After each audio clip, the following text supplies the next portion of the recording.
Buena cabres, ¿cómo están? Soy la Cata y contarles que estamos haciendo esta nueva sección, este nuevo espacio de La Izquierda Diario Chile. Básicamente la idea es que podamos tener un espacio de conversación, de sentarnos, de relajarnos por lo menos un par de minutos para conversar sobre todo lo que está pasando, la situación nacional e incluso internacional, la situación de la juventud, de la y los estudiantes. Y ya para no extenderme más y sin más preámbulos, ¡ya cómete la maldita naranja! Voy a pasar al tema que hoy día nos compete, que vienen siendo las famosas clases online. Las clases online. ¿Cómo están las clases online? En mi experiencia, debo decir, me encanta la carrera que estoy estudiando. El problema es que las clases online, ¿cómo te digo? No aprendo nada, básicamente. No sé si seré yo señor. Pero en realidad no estoy aprendiendo mucho porque no tenemos un espacio donde podamos...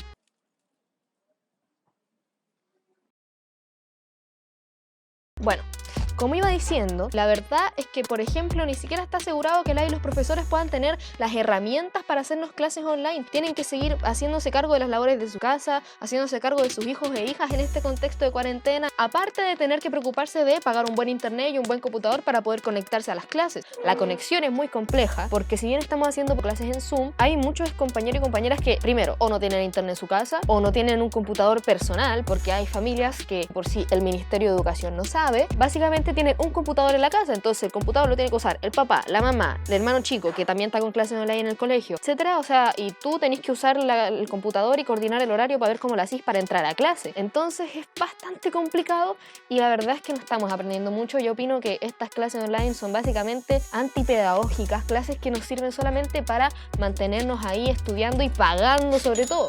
Porque, por ejemplo, también está pasando que en mi caso no tuve clases en marzo, pero tengo que pagar la totalidad igual del arancel. Y, por ejemplo, pero Cali.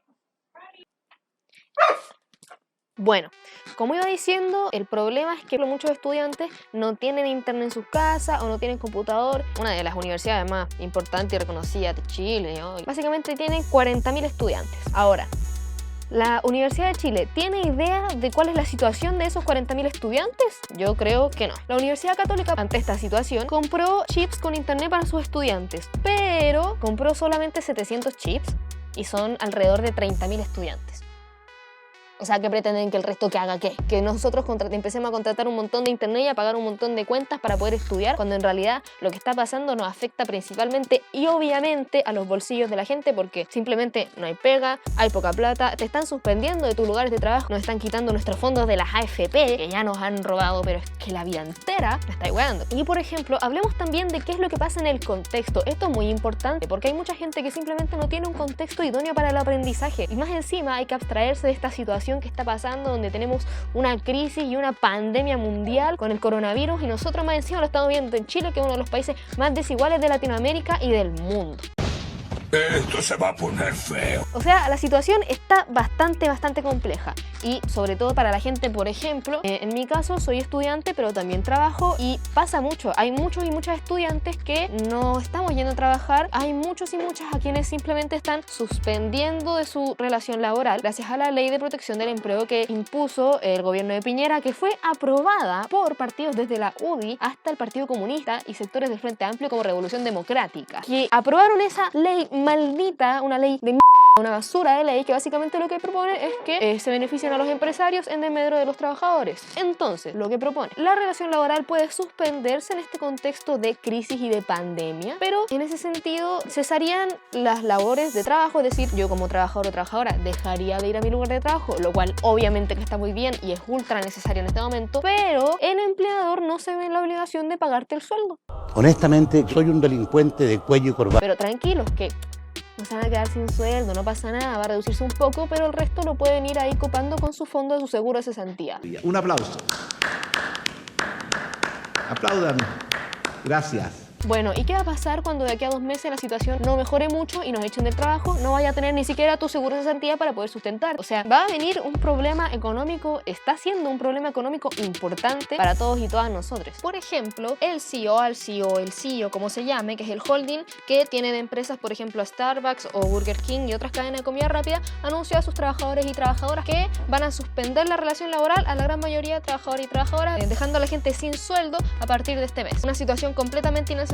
O sea, esta situación de verdad es compleja. Bueno, ¿y qué hacemos ante esta situación? Porque no es tan terrible, en realidad esto sí es terrible, pero tenemos salidas y tenemos soluciones que podemos darle. Por ejemplo, seguir exigiéndole al gobierno que realmente tome medidas pertinentes como realización de test masivos, como la entrega de licencias laborales masivas para todos y todas quienes no cumplan labores en sectores no esenciales y que estas licencias sean pagadas en su totalidad, que los empresarios las paguen, no nosotros y nosotras con nuestro fondo y nuestra plata del seguro de cesantía. Qué distinto sería, en vez de tener esas clases online, podríamos tener asambleas online para debatir qué perspectivas tenemos. Por ejemplo, facultades de química que podrían estar haciendo en este momento jabón, alcohol gel, mascarillas. Hay facultades de mecánica que podrían utilizarse para hacer ventiladores. O sea, las universidades pueden ponerse en disposición. Algunos estudiantes de la USACH están implementando un proyecto para poder imprimir en impresoras 3D mascarillas y implementos necesarios para poder aportar en esta situación de crisis y darle a la primera línea que está ahí enfrentándose al coronavirus en los hospitales, en los consultorios, etc. O sea,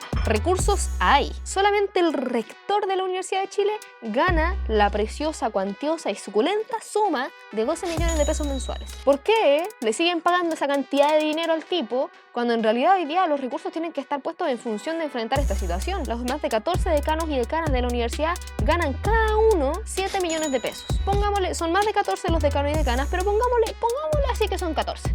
14 por 7 son 98 millones de pesos. Son casi 100 millones de pesos mensuales que se gastan en decanatos de la Universidad de Chile. Explíquenme por qué, cuando podrían ponerse perfectamente en función de nuestras necesidades y de enfrentar esta crisis. Y yo sé que muchos y muchas tenemos mucha rabia y apenas pase esta cuestión, vamos a salir, vamos a llenar las calles, vamos a ir a Plaza Dignidad y la vamos a reventar. Y que todos tenemos muchas ganas de que se vaya Piñera, que se vaya Mañalit y un largo etcétera. El problema es que no podemos esperar, no podemos permitir que estos tipos carguen con la muerte de todos nosotros y nosotras. Y mientras pasa toda esta situación, la CONFECH, que debería representar a las federaciones estudiantiles universitarias a nivel nacional, que hoy está siendo dirigida por el Frente Amplio principalmente y el Partido Comunista, llevando a algunas universidades a un paro online, donde ni siquiera es que los estudiantes decidan por qué demandas vamos a salir a pelear, en vez de llamar democráticamente a asambleas online donde podamos debatir qué demandas vamos a pelear y cómo hacer, cómo unirnos con profesores, con trabajadores de la salud. Por ejemplo, en la Universidad de Chile decidieron despedir a 200 trabajadores y trabajadoras del hospital clínico de la universidad, un hospital que podría servir para poder enfrentar esta situación, y deciden despedir a 200 trabajadores y trabajadoras con la excusa de que, como eran trabajadores que no estaban a planta, pueden llegar y despedirlos como si no pasara nada, como si no estuviéramos enfrentando una pandemia mundial, dejando a 200 familias en la calle. Es por eso que lo que yo opino, cuando debatir cómo afrontar esta situación o cómo pueden servir sus universidades e instituciones para aportar en este contexto de crisis. Entonces, ¿qué hacemos? Quedarnos sentados esperando a que pase el coronavirus, y cuando pase el coronavirus y tengamos cientos de muertos encima, vayamos y llenemos las calles de nuevo. ¡No! Yo creo que nosotros y nosotres, los jóvenes, tenemos mucho que decir, tenemos mucho que aportar en esta discusión y en esta situación, y tenemos que darle salidas. No podemos quedarnos pasivamente esperando. Nosotros y nosotras enfrentamos al gobierno desde todo este tiempo, desde el 18 de octubre hasta ahora. Somos quienes llenamos las calles hace un par de meses y un par de semanas. Este maldito sistema está mal. Así que les dejamos este video para que puedan comentar acá abajo todo lo que quieran con total libertad de qué es lo que opinan que deberíamos hacer, qué es lo que está pasando en sus liceos, en sus institutos o en sus universidades o en sus lugares de trabajo también. Así que eso, déjenos en los comentarios qué es lo que opinan, qué les gustó, qué no les gustó y qué creen que podríamos hablar en un próximo video. Chao.